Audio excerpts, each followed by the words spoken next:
मोदी सरकार के 11 साल के कार्यकाल को सिर्फ बेरोजगारी, महंगाई और भ्रष्टाचार के लिए याद किया जाएगा।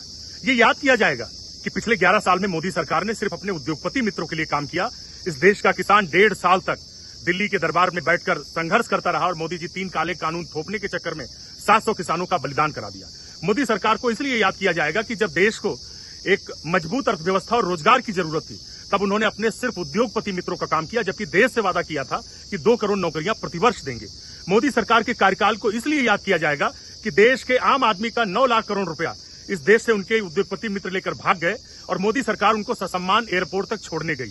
मोदी सरकार को इसलिए याद किया जाएगा कि जब जब देश में लोगों ने आवाज उठाई लोकतंत्र के लिए, संविधान के लिए, तो उन्होंने ईडी सीबीआई की रेड डलवाकर उनको डराने की कोशिश की। और मोदी सरकार के कार्यकाल को इसलिए याद किया जाएगा जो आजादी के बाद कभी नहीं हुआ।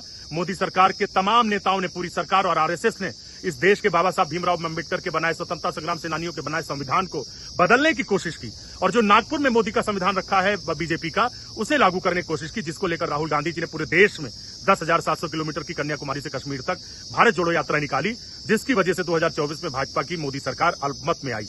मोदी सरकार का कार्यकाल इस देश के लिए काले धब्बे के रूप में याद किया जाए।